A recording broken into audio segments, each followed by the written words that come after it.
Bayangkan, satu-satunya TV peninggalan almarhum ayahmu yang dibelinya dengan keringat terakhirnya tiba-tiba diangkat keluar rumah oleh orang asing. Dan yang lebih menyakitkan, di sebelahmu, ibu mertuamu justru tersenyum puas karena dialah yang menjualnya. Kalau kamu nggak mau ketinggalan kisah nyata penuh emosi seperti ini, klik tombol subscribe sekarang. Aktifkan loncengnya supaya kamu jadi orang pertama yang tahu setiap kali cerita baru hadir di channel ini. Aku masih ingat aroma kayu tua yang selalu memenuhi setiap sudut rumah ini. Rumah peninggalan ayah dan ibu, satu-satunya warisan yang tersisa untukku. Di sini aku tumbuh, di sini aku belajar tertawa, dan di sini pula aku menelan pahitnya hidup setelah mereka pergi. Sekarang, rumah ini tak lagi hanya milikku dan suamiku. Ada satu orang lagi yang menghuni, ibu mertuaku. Wanita berumur lebih dari setengah abad itu datang dengan tas besar, wajah lelah, dan tatapan yang membuat dadaku terasa berat. Katanya, ia hanya ingin menumpang sementara, sampai kehidupannya membaik. Tapi entah kenapa, sejak langkah pertamanya melewati ambang pintu, aku merasa waktu sementara itu akan panjang, bahkan mungkin selamanya. Hari-hari awal, aku berusaha ramah, menyediakan makan, mencuci pakaiannya, dan menyiapkan kamar kosong di lantai 2. Tapi tak butuh waktu lama sampai ucapannya mulai menusuk. Rumahnya besar, tapi hawanya pengap. Pantes aja nggak laku dijual. Masakanmu hambar, gimana suami betah? Aku hanya senyum tipis, menahan lidahku agar tidak terpancing. Suamiku, Bima, tak pernah benar-benar membelaku. Katanya aku harus memahami ibunya yang sudah tua. Tapi bagiku, usia bukan alasan untuk berlaku seenaknya. Sejak kehadiran ibu mertua, rumah ini terasa sempit. Seolah dinding-dindingnya menekan dadaku setiap kali aku melangkah. Ruang tamu yang dulu jadi tempatku bersantai, kini berubah jadi arena keluh kesah dan sindiran. Dapur yang dulu penuh aroma masakan hangat, kini dipenuhi suara dentingan piring dan omelan tentang bumbu yang kurang ini atau kurang itu. Aku sadar, rumah ini memang besar, tapi kehangatannya telah terkikis sedikit demi sedikit. Di tengah semua itu, aku hanya berpegang pada satu hal. Rumah ini milikku, peninggalan ayah dan ibu. Meski mereka sudah tiada, aku merasa masih punya mereka di sini. Dan aku bertekad, apapun yang terjadi, rumah ini tidak akan pernah lepas dari genggamanku. Tapi aku tak tahu bahwa tekad itu akan segera diuji dengan cara yang tak pernah kubayangkan sebelumnya. Bagi orang lain, TV di ruang tamu itu mungkin hanya kotak tua dengan layar yang kadang berbayang. Tapi bagiku, ia seperti pintu kecil yang menghubungkan masa kini dengan masa lalu. Aku masih ingat jelas ayah pulang membawa TV itu di atas mobil pickup bututnya. Senyumnya lebar, meski keringat membasahi kening. "Biar kamu bisa nonton film kesukaanmu, Ran," katanya sambil menepuk bahuku. Hari itu, kami menonton bersama sampai larut, tertawa dan saling melempar komentar tentang adegan-adegan lucu. Setelah ayah dan ibu pergi, TV itu menjadi satu-satunya benda yang membuatku merasa mereka masih dekat. Suaranya yang berderak saat dinyalakan, bau plastik tuanya, bahkan bekas lecet di sudut layar, semuanya punya cerita. Ibu mertua tidak pernah mengerti. "TV tua gini bikin malu kalau ada tamu," katanya suatu sore sambil menepuk-nepuk debu di atasnya. Aku hanya menjawab singkat, "Ini peninggalan ayah saya." Ia mendengus. "Peninggalan kok cuma beginian?" Ucapan itu menusuk, tapi aku menahan diri. Tidak semua orang mengerti nilai suatu benda, apalagi jika mereka tidak punya kenangan yang terikat padanya. Belakangan, aku mulai sering mendapati ibu mertua memandang TV itu lama-lama. Matanya seperti menghitung, menilai. Aku mencoba mengabaikan, berpikir itu hanya perasaanku saja. Tapi ada satu kejadian yang membuat firasatku semakin kuat. Suatu malam, saat aku keluar untuk mengambil air minum, ku dengar ia berbicara di telepon. Suaranya pelan tapi jelas. Lumayan lah, TV segede itu masih nyala. Pasti laku kalau dijual. Jantungku berdegup kencang. Aku ingin keluar dari dapur dan menegurnya, tapi langkahku terhenti. Bagaimana kalau aku salah dengar? Bagaimana kalau ia hanya bercanda? Aku memilih diam. Namun malam itu, rasa gelisah mulai mengusik tidurku. Aku memeluk bantal erat-erat, berharap kekhawatiranku tidak menjadi kenyataan. Sayangnya, aku tidak tahu bahwa waktu yang kupunya bersama TV itu sudah tinggal hitungan hari. Hari itu, tubuhku terasa remuk. Seharian bekerja di warung, mengangkat karung beras, melayani pelanggan tanpa henti, membuat kakiku pegal seperti tertusuk jarum. Yang kupikirkan hanya satu, pulang, mandi, lalu rebahan sambil menonton TV peninggalan ayah. Aku membuka pintu rumah dengan pelan. Suara sandal ibu mertua berdecit di lantai. Tapi tak ada suara TV menyala seperti biasanya. Ruang tamu tampak lebih lapang. Terlalu lapang. Aku terpaku. Meja TV itu kosong. Kosong. Rasanya udara di paru-paruku hilang. Mataku mengitari ruangan, berharap ini hanya ilusi atau mungkin TV-nya sedang diperbaiki. Tapi yang kulihat hanya debu tipis di permukaan meja, bekas lingkar kaki TV yang dulu kokoh berdiri di sana. Ibu, TV-nya mana? Suaraku parau, hampir berbisik. Ibu mertua menoleh santai dari kursi, memainkan ponselnya. Oh, itu, udah gak ada. Gak ada? Maksudnya? Aku mendekat, nada suaraku meninggi tanpa ku sadari. Dia mengangkat bahu. Dijual? Daripada jadi rongsokan di rumah? Lagian kamu juga jarang nonton kan? Aku menatapnya tidak percaya dengan telingaku sendiri. Itu peninggalan ayah saya, Bu. Ya mau gimana? Saya butuh uang. Ada yang nawar bagus, ya udah saya lepas. Katanya ringan, seperti menjelaskan soal membuang botol kosong. Aku mencoba bernafas. Uang buat apa? Matanya menghindar. Buat bayar utang. Udah, jangan tanya-tanya. Aku tahu, itu pasti utang dari judi. Dia pernah ketahuan meminjam uang dari tetangga untuk main arisan, yang ujung-ujungnya hanyalah kedok. Dada ini panas, marah, sedih, dan kecewa bercampur jadi satu. Ingin rasanya berteriak, tapi suaraku tersangkut di tenggorokan.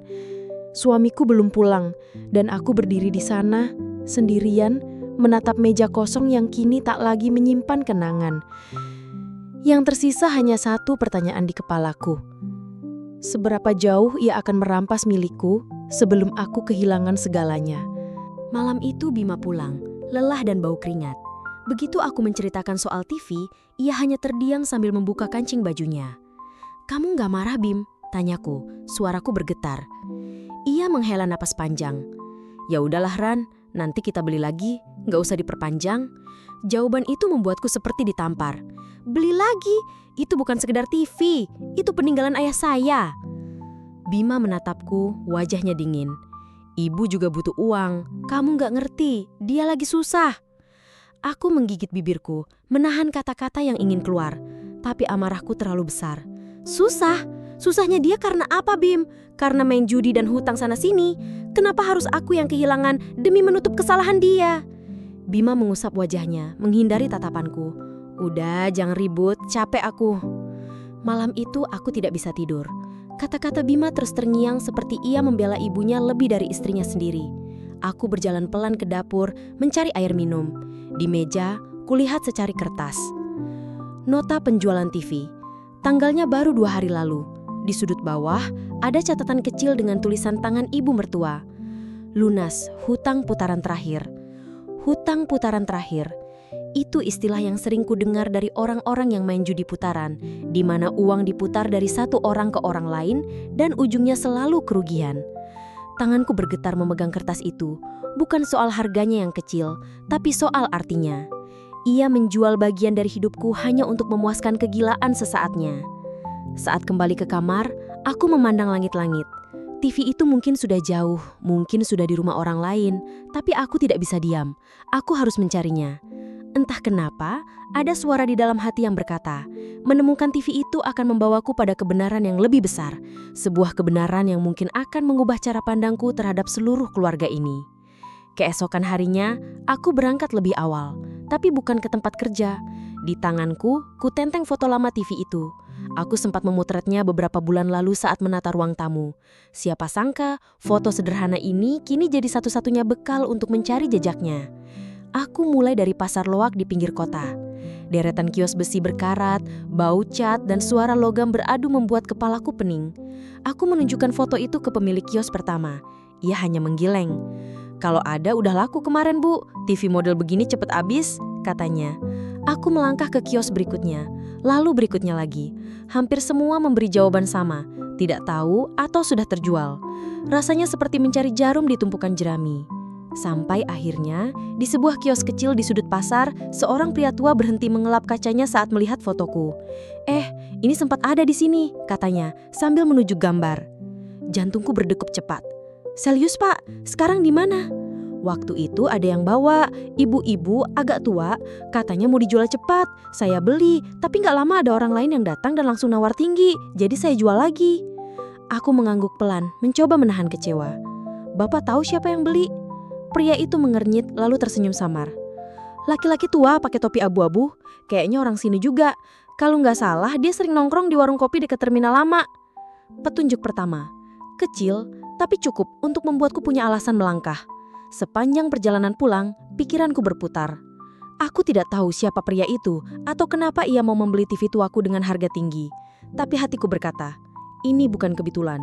Mungkin TV itu akan membawaku pada jawaban yang selama ini tersembunyi di balik mulut tertutup keluarga ini. Siang itu, aku berdiri di depan warung kopi tua dekat terminal lama. Bau kopi hitam bercampur asap rokok memenuhi udara. Di pojok, kulihat seorang pria tua dengan topi abu-abu duduk sendiri sambil menyesap minumannya. Dengan langkah pelan, aku mendekat. "Pak, maaf, apa Bapak yang kemarin membeli TV ini?"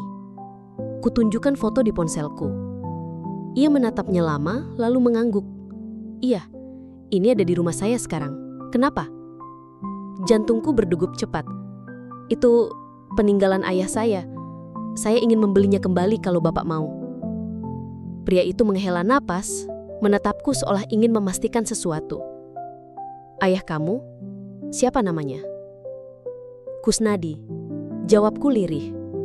Tatapan matanya berubah. Ia meneguk kopinya pelan sebelum berkata, "Kusnadi, orang baik itu.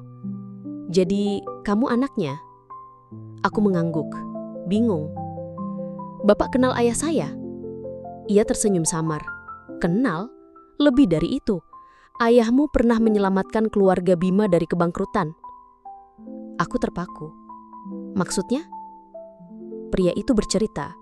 Bertahun-tahun lalu, rumah yang kutempati sekarang bukan milik ayah, tapi milik keluarga Bima. Saat itu, mereka nyaris kehilangan segalanya karena utang.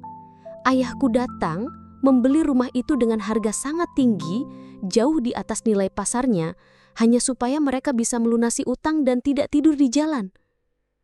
"Kalau bukan karena dia," lanjutnya, "keluarga suamimu mungkin sudah berpisah dan terlantar.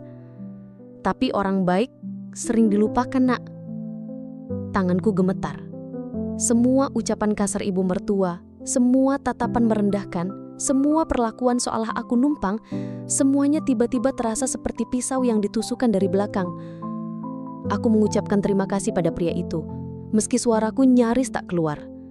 Ia berjanji akan menjaga TV itu sementara sampai aku siap membawanya pulang. Tapi bagiku, yang lebih berat adalah membawa pulang kebenaran ini dan menatap wajah orang-orang yang selama ini menginjak harga diriku, padahal mereka pernah hidup karena kebaikan keluargaku. Aku tahu, mulai hari ini, diam bukan lagi pilihan. Aku pulang dengan langkah berat, tapi pikiranku berlari kencang. Kata-kata pria tua tadi terus menggema di telingaku. Ayahku menyelamatkan keluarga Bima. Ayahku membeli rumah ini dengan harga tinggi agar mereka tidak hancur. Begitu membuka pintu, kulihat ibu mertua duduk di ruang tamu, menonton acara gosip sambil mengunyah keripik. Wajahnya santai, seolah tak pernah merampas apapun dariku. "Baru pulang? Dari mana aja?" tanyanya tanpa menoleh. Aku berdiri di hadapannya, memandang tepat ke matanya. Saya habis ketemu orang yang beli TV peninggalan ayah. Ia berhenti mengunyah. Terus? Terus? Saya tahu semuanya, Bu. Tentang rumah ini. Tentang bagaimana ayah saya dulu membelinya dengan harga mahal supaya keluarga ibu nggak tidur di jalan. Matanya langsung membulat. Omong kosong apa lagi ini? Omong kosong? Saya dapat cerita langsung dari saksi yang masih hidup. Orang yang kenal baik sama ayah.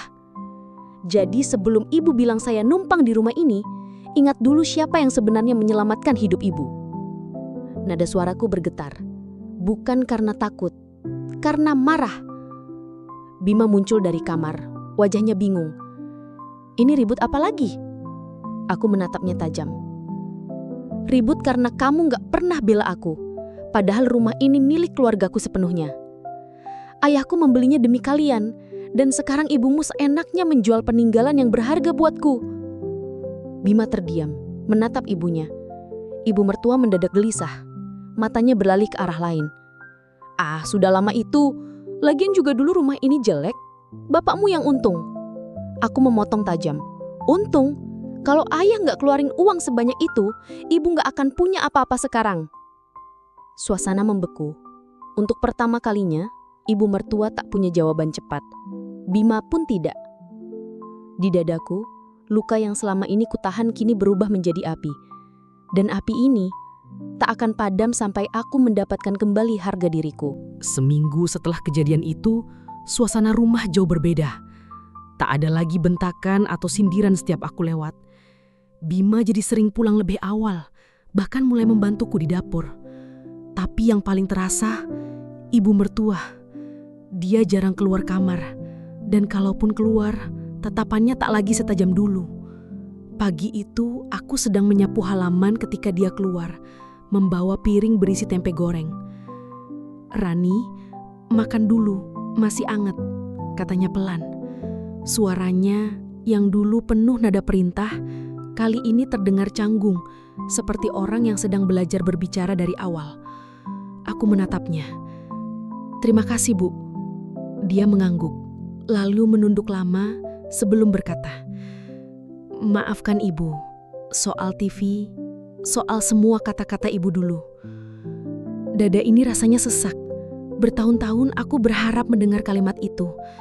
Tapi yang membuatku kuat bukan maafnya, melainkan aku akhirnya sadar. Harga diriku tidak pernah bergantung pada pengakuan mereka. Aku tersenyum tipis. Tidak semua hal bisa kembali seperti semula, Bu. Tapi kita bisa mulai dari awal, kalau Ibu mau. Dia mengangguk. Matanya berkaca-kaca. Sejak hari itu, aku tak lagi merasa sendirian di rumah ini.